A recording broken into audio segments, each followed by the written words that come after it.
Please do subscribe, hit the bell icon, get the notification. जय हिंद। आप सभी को सत सत नमन। इस वीडियो में हम लोग देखेंगे कोशिका के अगले अंग को। कोशिका का जो अगला अंग है उसका नाम है राइबोसोम। क्या?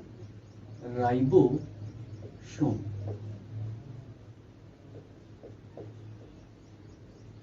राइबोसोम।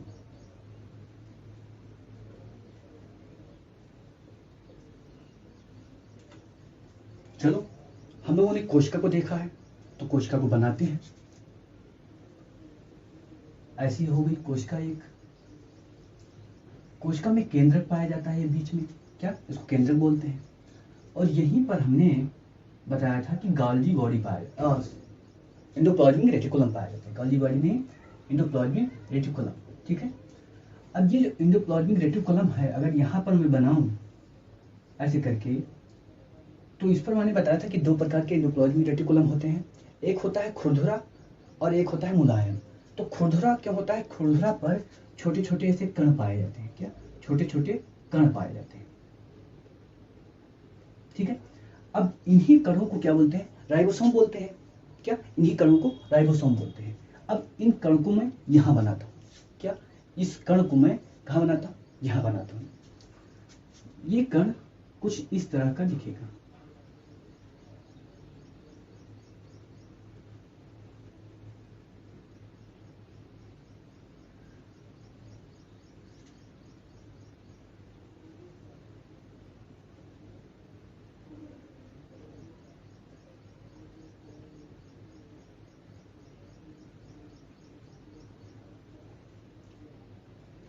ठीक है। ये कण, छोटे छोटे कण हैं, वो कुछ इस तरह का दिखेंगे। ठीक है। और यहां पर ऐसी इसकी संरचना है। क्या? ऐसी इसकी संरचना है। यानी कि कोशिका है, कोशिका में एंडोप्लाज्मिक रेटिकुलम को हमने बाहर निकाला, खुरदुरा को, और खुरदुरा पे जो छोटे छोटे दाने हैं इनको मैंने यहां पर दिखाया। अब देखिए, ये जो यहां पर है इसको बोलते हैं यम आरएनए। क्या? यम आरएनए। अब आरएनए हम लोग पढ़ेंगे ही, ribo nucleic acid.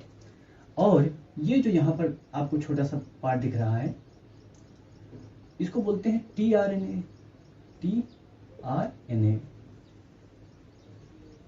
TRNA. M का मतलब मैसेंजर और टी का मतलब ट्रांसफर। ठीक है। और ये जो छोटे छोटे दिख रहे हैं ये प्रोटीन है। क्या? प्रोटीन है। और ये बड़ा वाला भाग, ये छोटा वाला भाग, इसको यूनिट बोलते हैं। क्या? यूनिट बोलते हैं। मतलब एक कोई इकाई। यूनिट का मतलब कोई इकाई। तो इसको लार्ज यूनिट बोल सकते हैं हम। क्या? Large unit. और इसको क्या बोल सकते हैं? Small unit. स्मॉल यूनिट बोल सकते हैं। ठीक है। अब ये पूरी संरचना जो आपकी हुई, क्या हुआ? राइबोसोम हुआ। क्या? राइबोसोम हुआ। ठीक है। अब थोड़ा और समझते हैं। कोशिका, एंडोप्लाज्मिक रेटिकुलम, रेटिकुलम यहाँ पर खुरदुरा, खुरदुरा के दाने को यहाँ रखा। अब आपसे क्वेश्चन पूछा जा सकता है, इसी चित्र पर आप देखिए, पूछा जाएगा कि राइबोसोम किससे किससे बना है।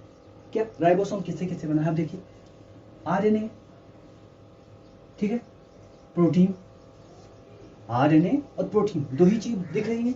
और ये यूनिट तो दिख रही है, ये इकाई है, यही इसी से तो बने हुए हैं। ये इकाई जो है वो किससे बना है? प्रोटीन और आरएनए से। तो हम क्या कह सकते हैं? इस कण को हम कभी कभी कहते हैं राइबो न्यूक्लिक प्रोटीन कण। क्या? राइबो न्यूक्लिक प्रोटीन कण।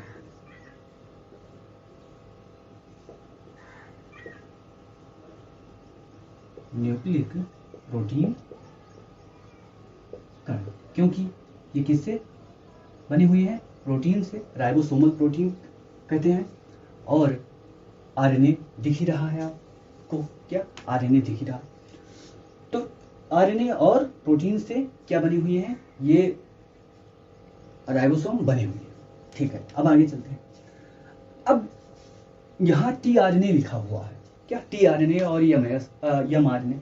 अब क्वेश्चन आता है कि mRNA और tRNA क्या है, क्या mRNA और tRNA क्या है, तो इसको हम अलग देखेंगे, मैसेंजर आरएनए और ट्रांसफर आरएनए। लेकिन ट्रांसफर आरएनए और मैसेंजर आरएनए क्यों है, इस पर थोड़ा सा पॉइंट देख लें। ये जो ट्रांसफर आरएनए है, ये छोटे छोटे कण यहाँ पर हैं, कहाँ पर, एंडोप्लाज्मिक रेटिकुलम में। अब एंडोप्लाज्मिक जो रेटिकुलम है वो कहाँ से आता है, क्या क्वेश्चन ये है कि कहाँ से आ गया ये छोटे छोटे कण। दूसरा अगर एंडोप्लाज्मिक रेटिकुलम देखेंगे स्मूथ पर, उस पर नहीं, तो ये कहाँ से आएगा, तो ये आएगा कहाँ से, केंद्रक से, क्या केंद्रक से। तो इसका निर्माण कहाँ होगा, राइबोसोम का निर्माण केंद्रक में होगा, कहाँ पर, केंद्रक में। अब केंद्रक में इसका निर्माण हुआ तो इसको जाना भी है ना, अब जाना है किस पर, कहाँ पर, एंडोप्लाज्मिक रेटिकुलम पर, क्या एंडोप्लाज्मिक रेटिकुलम पर जाना है और वहां चिपकना है। तो वहां से अब ट्रांसफर आरएनए क्या करेगा, स्थानांतरण करेगा, इसको लाएगा क्या, एंडोप्लाज्मिक रेटिकुलम पर। और ये यम आरएनए क्या करेगा, यम आरएनए मैसेंजर आरएनए, ये मैसेज देगा किसको, एंडोप्लाज्मिक रेटिकुलम को, कि किस प्रकार का प्रोटीन हम दोनों को मिलकर बनाना है। प्रोटीन तो यही बनाएगा, लेकिन मैसेंजर आरएनए मैसेज इसी में होता है कि किस प्रकार का प्रोटीन बनाएगा। तो निर्माण केंद्रक में होगा, आपने जाना इस कण का, और आएगा कहाँ पर, एंडोप्लाज्मिक रेटिकुलम पर चिपकेगा, क्या चिपकेगा। और चिपकेगा, चिपकने में एक सहायता करता है प्रोटीन, उसका नाम है राइबो, क्या, उस प्रोटीन का नाम है राइबोफेरिन, क्या राइबोफेरिन, राइबोफेरिन प्रोटीन। इसकी सहायता से क्या, राइबोफेरिन प्रोटीन की सहायता से जो राइबोसोम के कण हैं वो एंडोप्लाज्मिक रेटिकुलम पर चिपक जाते हैं। इतना मैंने बता दिया आपको। यहाँ निर्माण हुआ केंद्रक में, केंद्रक से आया यहाँ पर लगा राइबोफेरिन प्रोटीन के कारण, और निर्माण केंद्रक में राइबोन्यूक्लिक प्रोटीन कण भी बोलते हैं। ये ऐसी संरचना होती है किससे निर्माण होता है। इतना आपको समझ में आया होगा, मैं आशा करता हूँ। अब चलते हैं खोज पर, क्या चलते हैं खोज पर। कुछ हिस्ट्री बैकग्राउंड होना चाहिए जो क्वेश्चन पूछ ले। तो इसकी खोज राइबोसोम की, क्या राइबोसोम की खोज होती है 1955 में, यानी कि बहुत बाद में होती है, क्या 1955 में। 1955 में पाइलाडे महोदय, यानी कि पाइलाडे वैज्ञानिक ने करते हैं, ठीक है। और पाइलाडे ही इसका नामकरण भी करते हैं, क्या इसका नामकरण कौन करता है, पाइलाडे ही करते हैं नामकरण। ये भी आप ध्यान रखिए, किसने खोजा और किसने नामकरण किया, ये भी क्वेश्चन सामान्यतः पूछा जाता है, क्या पूछा जाता है। अब ये क्वेश्चन एक और पूछा जा सकता है कि पाइलाडे ने किस कोशिका में, प्लांट कोशिका में खोजा था कि एनिमल कोशिका में। तो आप एनिमल इसको लिखिए कि एनिमल कोशिका में, ठीक है। रॉबिन्सन, क्या रॉबिन्सन तथा ब्राउन ने, वैज्ञानिक हैं, इन्होंने भी राइबोसोम को खोजा, किसमें, प्लांट सेल में, ठीक, प्लांट सेल में। तो ये भी पॉइंट आपको क्या रखना है, याद रखना है, ठीक है। अब इसकी आकृति देखिए, कहीं कहीं पर पुस्तक में लिखा रहता है डमरू नुमा, तो इधर का भाग बीच में एक थोड़ा सा गैप होता है, तो डमरू नुमा आकार भी कहीं कहीं पर लिखा होता है, ठीक है। अगला पॉइंट क्या है, इसके बारे में समझ सकते हैं। हम लोगों ने बात किया है कि राइबोसोम क्या होती है, प्रोटीन की फैक्ट्री होती है। प्रोटीन की फैक्ट्री, यानी कि प्रोटीन की फैक्ट्री अगर पूछा जाए तो आप राइबोसोम लगाएंगे, ठीक है। अब राइबोसोम देखिए कितना छोटा कण है, यहाँ पर बहुत सारे राइबोसोम है। अब जो राइबोसोम है इसके बारे में एक क्वेश्चन और पूछा जाता है, क्या एक क्वेश्चन और पूछा जाता है। अब वो क्वेश्चन क्या है उसको देखते हैं। जैसे राइबोसोम क्या प्रोटीन की फैक्ट्री है, ये हम लोगों ने देख लिया। क्या राइबोसोम क्या है, प्रोटीन की फैक्ट्री है, ये हम लोगों ने देखा। अगला क्वेश्चन क्या हो सकता है कि राइबोसोम कहाँ कहाँ पाया जाता है, क्या कहाँ कहाँ पाया जाता है। तो एक पहला पॉइंट मैंने क्या बताया, केंद्रक में, तो इसको आप लिख लीजिए, केंद्रक में पाया जाएगा और केंद्रक में निर्माण भी होगा। और कुछ अंग है जहां पाया जाता है उसको आपको ध्यान रखना है। जैसे माइटोकांड्रिया में, क्या माइटोकांड्रिया में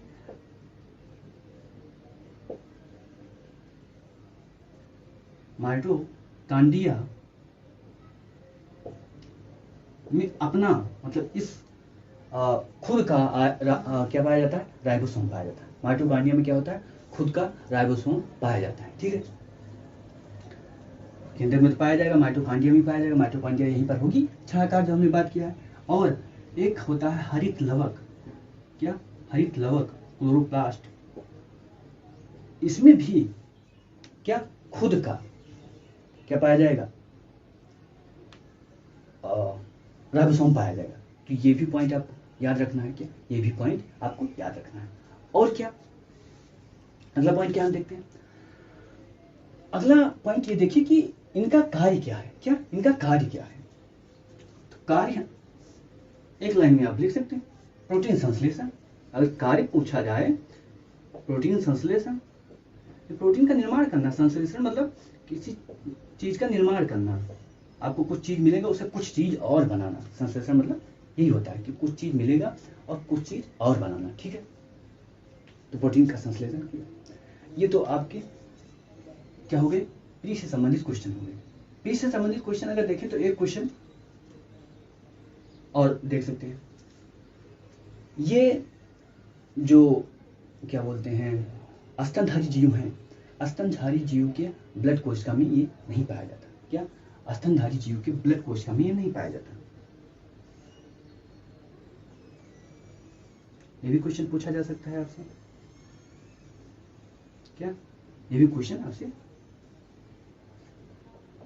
ब्लड कोशिका में किसके, स्तनधारी।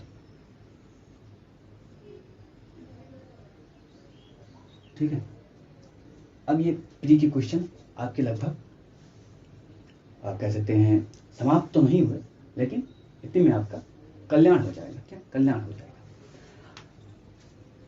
अब जैसे ये हमने देखा, अगर ये एक कण पाया गया, एक कण अलग अगर पाया गया तो उसको मोनो बोलते हैं। क्या मोनोसोम बोल देंगे, मोनोसोम।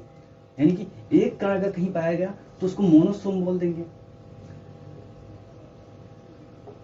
और अगर ग्रुप में पाया गया तो क्या बोलेंगे, पॉलीसोम बोल देंगे या पॉलीराइबोसोम बोल देंगे। क्या पॉलीराइबोसोम बोल देंगे।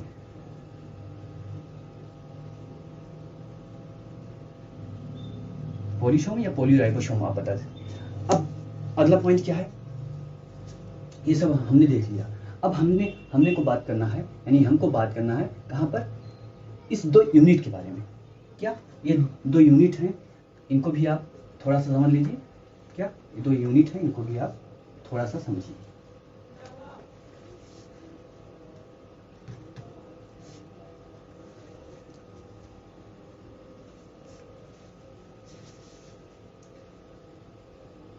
क्या दो यूनिट। अब ये जो यूनिट हैं, इनके लिए दो टर्म प्रयोग किया जाता है। क्या दो टर्म, एक टर्म है उसको बोलते हैं सेवबर्ग, क्या सेवबर्ग यूनिट, सेवबर्ग यूनिट। ठीक है, और दूसरा आता है यहीं पर, उसको बोलते हैं सेडिमेंटेशन कोएफिशिएंट। इसे आप सेवर्ड ही कहिए। क्या सेवर्ड यूनिट ही कहिए, सेवर्ड। क्या और ये अब ये कोफिशिएंट क्या होता है, सेडिमेंटेशन माने जानते ही ना। आप गिलास लीजिए, क्या एक गिलास लीजिए। अब गिलास आपने लिया और इसमें खूब सारा जल है और मिट्टी भी है, तो कुछ समय बाद क्या होगा, नीचे क्या हो जाएगा, जम जाएगा, नीचे जम जाएगा यहाँ पर। ठीक है, तो इसी को बोलते हैं सेडिमेंटेशन। क्या बोलते हैं, सेडिमेंटेशन। ठीक है, गुणांक, गुणांक का मतलब कोफिशिएंट का मतलब गुणांक। पहले सेडिमेंटेशन कोफिशिएंट को समझिए। सेडिमेंटेशन कोफिशिएंट को समझने से पहले हम देखते हैं राइबोसोम के प्रकार, तभी हम इसको समझेंगे। राइबोसोम दो प्रकार के होते हैं। क्या दो प्रकार के, यहाँ यूनिट देख रहे हैं, दो यूनिट, तो इसी तरह हम कह सकते हैं दो प्रकार के होते हैं। कितने प्रकार के, दो प्रकार के। ठीक है, एक होता है 70 यस, एक होता है 80 यस। क्या 70 यस और 80 यस। अब यस क्या है, क्या ये यही सेवर्ड यूनिट या सेडिमेंटेशन कोफिशिएंट भी कह सकते हैं आप, सेवर्ड यूनिट के रूप में देखिए। अब वैज्ञानिकों ने क्या किया, अब ये जो क्या ये आपका जो राइबोसोम है इसको निकाला, और राइबोसोम को निकालने के बाद क्या किया, पानी में डाल दिया, किसी द्रव में डाल दिया। अब अगर उसमें कुछ भार है, कुछ है, तो धीरे धीरे क्या होगा, नीचे बैठेगा ना, सेडिमेंट होगा। क्या सेडिमेंट होगा, तो सेडिमेंट होगा तो कुछ पहले बैठेगा, कुछ बाद में बैठेगा। यानी जो भारी होगा वो पहले बैठ जाएगा, और जो कम भारी होगा वो ऊपर तैरता रहेगा ऐसे ऐसे, वो बाद में बैठेगा।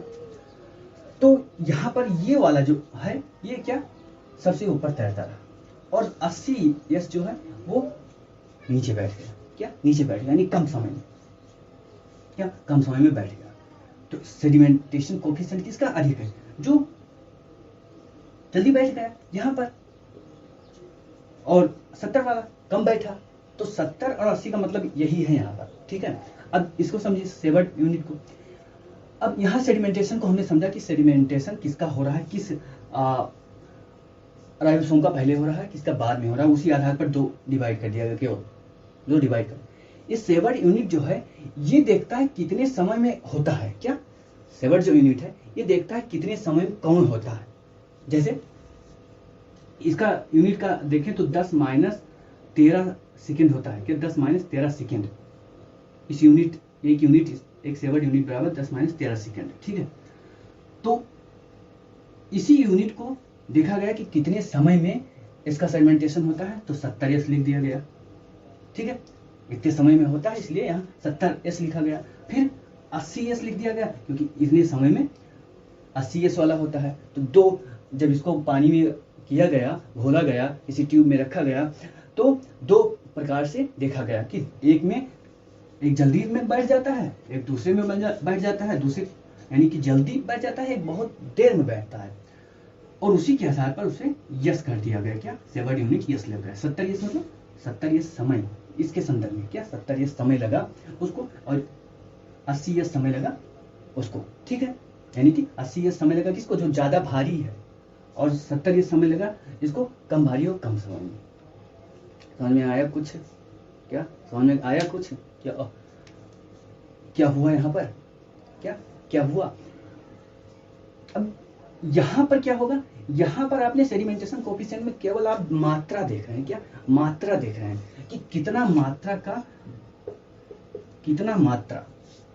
यहां क्या देख रहे हैं, कितना मात्रा कितने समय में कोई कण अवसाद के रूप में यहां पहुंचता है, और यहां हम समय देख रहे हैं सेवर्ड यूनिट के रूप में। तो सेवर्ड यूनिट यहां पर लिखी हुई है। तो 70s और 80s का मतलब यही है। अब क्वेश्चन आता है 70s कहां पाया जाता है, 80s देखेंगे ना, तो 80s जितने भी क्या जो कह सकते हैं उच्च श्रेणी के जीव जंतु हैं, उच्च श्रेणी के जीव जंतु को आप कह सकते हैं यूकेरियोटिक कोशिका। उच्च श्रेणी के जो जंतु हैं उनको यूकेरियोटिक में रखा जाता है। तो आप यहां केवल अभी लिखिए उच्च श्रेणी के जंतु। क्या उच्च श्रेणी के जंतु, यानी कि उच्च श्रेणी का जंतु है अगर, तो उसमें कह सकते हैं कोशिका का अच्छा विकास होगा और कोशिकाएं के समूह द्वारा उस जीव का निर्माण होगा। और यहाँ पर देखेंगे 70s में यहाँ निम्न श्रेणी के जीव हैं, यानी कि कोशिका का विकास ही अच्छा नहीं होता है इसमें। अच्छा का मतलब फुल फ्लेज में नहीं होती है, अधिक डेवलपमेंट नहीं होता है। जैसे अब देखिए छोटा सा बैक्टीरिया लीजिए, एक ही कोशिका है। क्या एक ही कोशिका है, ज्यादा विकास नहीं हुआ है। क्या ज्यादा विकास नहीं हुआ है उसका।